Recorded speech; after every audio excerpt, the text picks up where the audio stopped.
Leo tuangalie siasa za Kenya, hasa hawa vinara wawili, Rais William Samoei Ruto na Raila Odinga. Odinga aliwahi kusema, namnukuu, kisiasa nimemjua Ruto kwa miaka mingi. Kwa kweli alikuwa mwanachama wa ODM tangu kuanzishwa kwake na alikuwa sehemu ya Pentagon. Historia ya uhusiano wao ilianzia wapi? ODM ilianzishwa mwaka 2005 kama muungano wa vyama vya siasa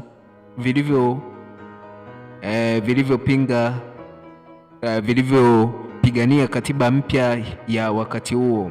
Pentagon ilikuwa kundi la miamba watano wakuu wa ODM, yani Raila, Ruto, Mudavadi, Balala na Najibu.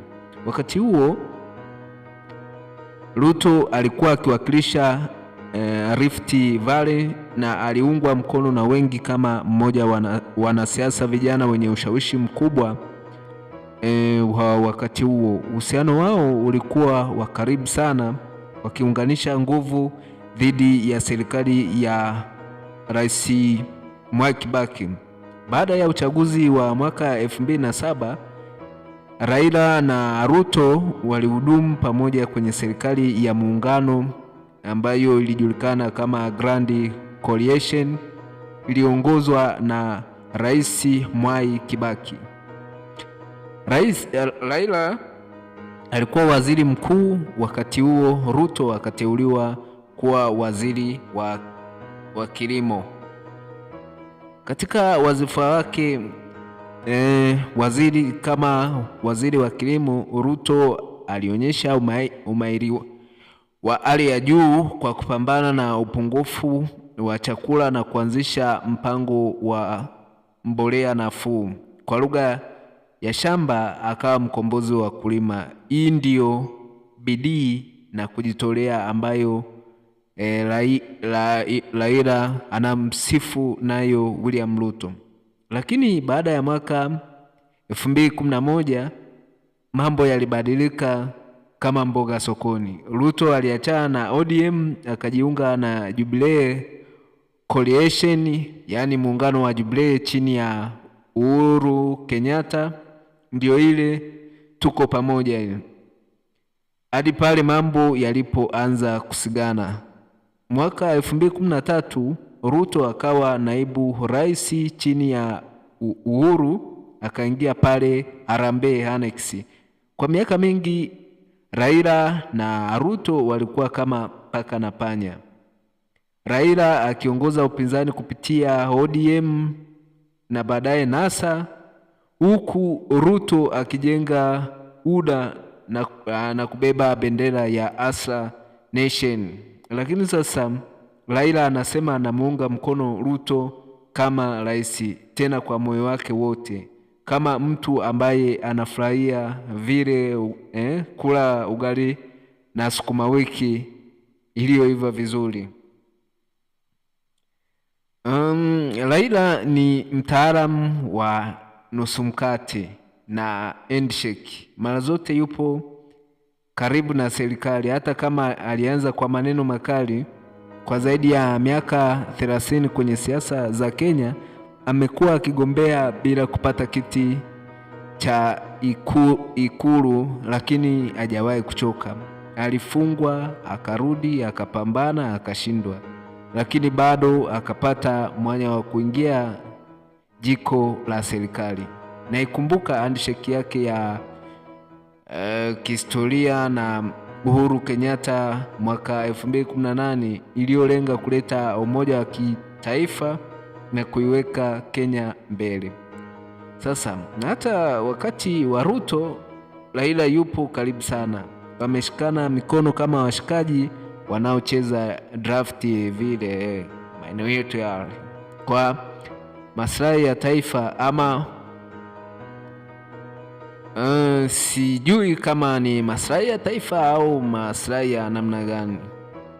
Raila ameendelea kusema, namnukuu, Ruto akiwa rais anatekeleza sera ambazo nilitaka kuona zikitekelezwa na nimefurahishwa na uongozi wake.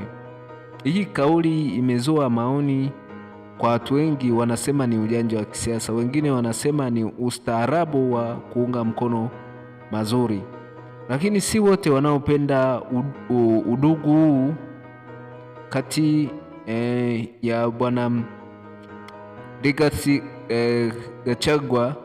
Yule naibu rais aliyefukuzwa kazi alimuita Raila mdudu mharibifu. Gachagua aliapa hangeruhusu Raila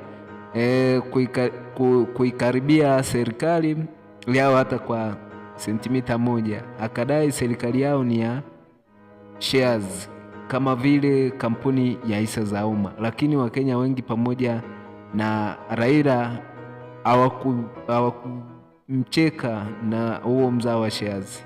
Raila si mwanasiasa wa kumpuzia, amepitia mengi, amefungwa kamiti, amehutubia mikutano hadi usiku wa manane na bado hajakata tamaa.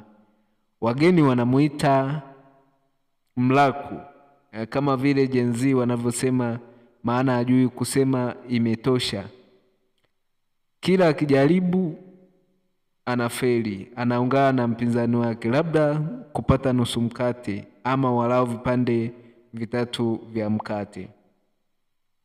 Uhusiano wa sasa kati ya Raila na Ruto umefungua ukurasa mpya wa siasa za Kenya. Upinzani ukisifu serikali inayofanya kazi vizuri, ingawa bado kuna shinikizo kubwa kutoka kwa wananchi, hasa Gen Z wenye sauti kubwa mitandaoni kuliko hata vuvuzela.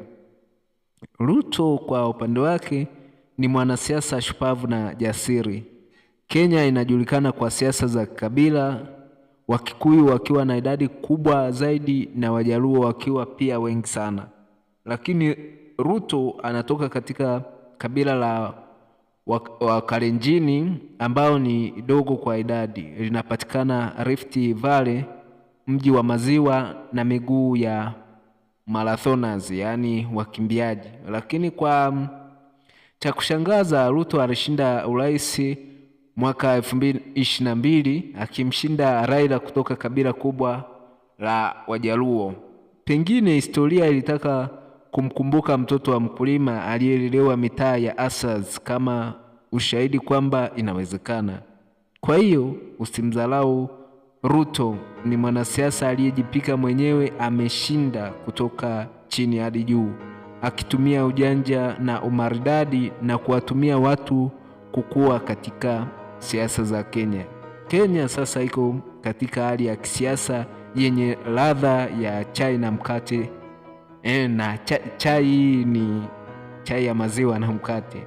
Handshake, nusu mkate na Asras wanataka keki yao pia, na Gen Z wanalia ugumu wa maisha na utekaji.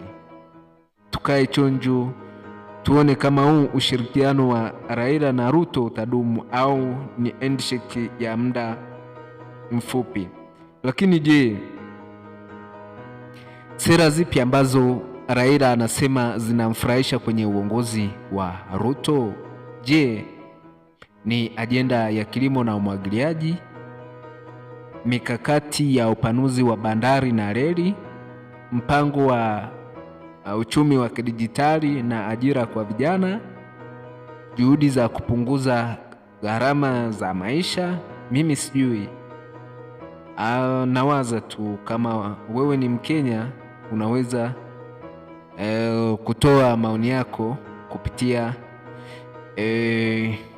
channel yetu hii ya YouTube ya Juni TV, na pia unaweza kusubscribe. Raila kumtamkia Ruto baraka hadi 2032 si jambo dogo. Kenya imezoea siasa za upinzani mkali. Hii kauli inaweza kuahirisha mwanzo wa ushirikiano wa Raila na Ruto, angalau uhusiano wa kistaarabu zaidi. Kumbuka historia yao. Mwaka 2007 Raila na Ruto waliungana dhidi ya Kibaki kupitia ODM. Mwaka 2013 wakatengana. Ruto akaungana na Uhuru kupitia Jubilee. Mwaka 2017 Raila alirudi na kujaribu kuiondoa serikali ya Uhuru na Ruto kupitia NASA. Mwaka 2022 Raila akashindana na Ruto kwenye urais akashindwa. Na mwaka 2025, yaani sasa, Raila anasema anamuunga mkono Ruto. Siasa za Kenya zinabariki.